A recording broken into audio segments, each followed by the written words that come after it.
Right, I know I'm nearly a week late, but I had to spend time to actually sit down and watch Rally Poland.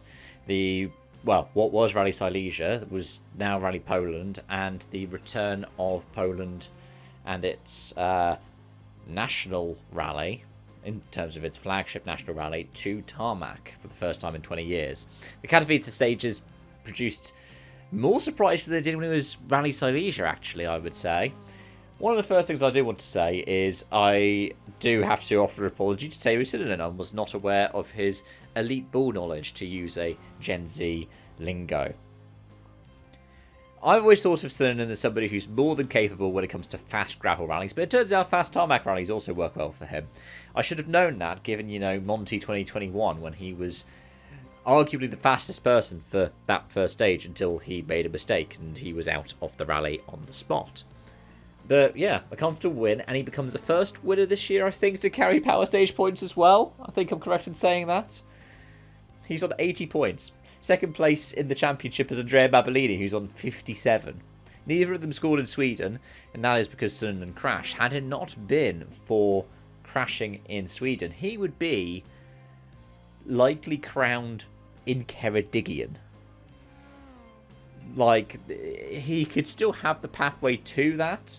We still have one gravel round with the Portugal one around Faf, but yeah, he is the odds-on favourite now for the championship, even more so than he was when we came into Poland, because he's now proven, yes, he is consistent and dependable on all kinds of tarmac, even ones that he's not experienced in. I don't think he's got any experience with the Bahrain Rally, so I'm expecting to see lots of Czech drivers have a really good performance there.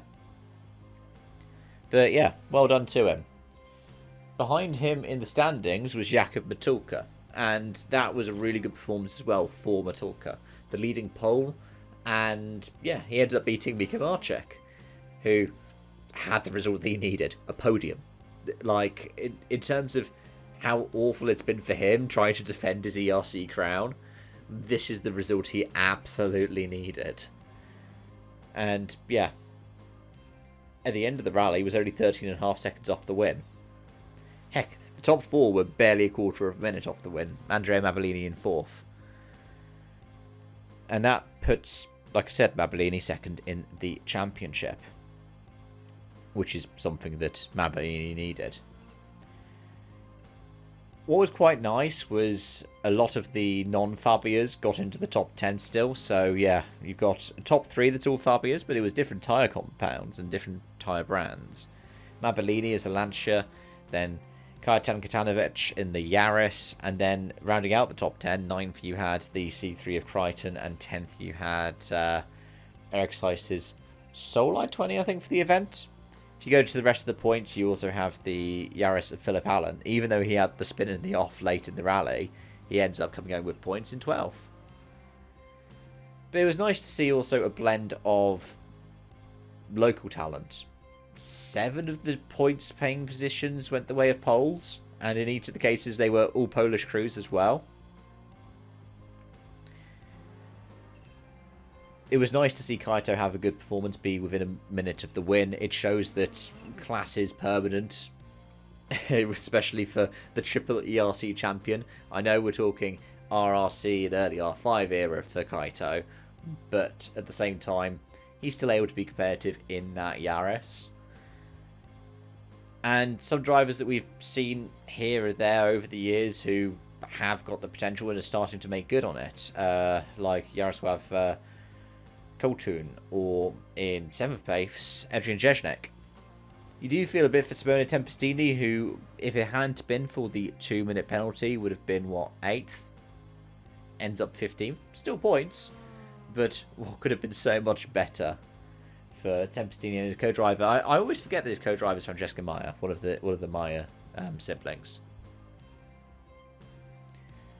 But yeah, let's talk standings quickly a bit more, because behind Mabellini is Marcek, who's on 47 points, Sinonen's 80. Then it's Basso. Then it's Matulka from the other rally winners, Suarez, Heikela, Dapra. When you have a look at the other series on the billing. Ville Vatanen picked up the ERC3 from CJ Coleman by 1 minute 21, and Coleman held off compatriot Callum Graffin by just under 10 seconds. Same for Petr Kachirek, with the top 5 rally out by Igor Vidwak. When it came to the juniors, it went the way of Tom Hendricks, as in half-brother of Thierry Neuville Tom Hendricks, from Atu Akaleto, Davide Pesavento, Colin Dunker, and Francesco Di Cecchi. What's nice is seeing these names that have been here for a couple of years still continuing to compete. I actually didn't see what happened to Timo Schultz. I was not expecting him to be towards the tail end of the top 10. But when you see the likes of Di Cecchi, Sandrin, McBride, Pesavento, it's nice to see those kinds of familiar names. But yeah, well done to Tom Hendricks for the win there. And I believe, was it also ERC4? Yeah, it was also the ERC4, doubled up ERC4 and juniors. What it means for the standings in those series, Ville Vatanen is on 97 points to Coleman's 86 and Kacharek's 72 in ERC3.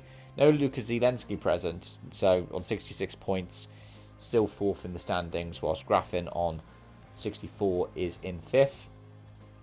For the ERC4, Pesavento is leading on 72 to 69 for Sandrin and 67 for Hendricks, whilst in the juniors it's 72 Pesavento, 71 Hendricks, 61 Schultz. If we look at the team's standings, MRF is on 119 to the Racing Factory's 81, and a joint third for Lancia and Motorsport Ireland on 78. Then in the tyre standings, Pirelli comes out of this as a good weekend. They end up scoring the most points, 49 points to 45 for Michelin and 30 for MRF, 15 for Hankook. So it's 191 Pirelli, 160 Michelin, 129 MRF, Hankook 109. We still have 3 rounds left in the ERC. Anything can happen. Join me in a couple of weeks' time when we look back on the Bahrain Rally. I believe my preview will be out next weekend if anybody's interested in that. But till then, folks, as always, bye for now.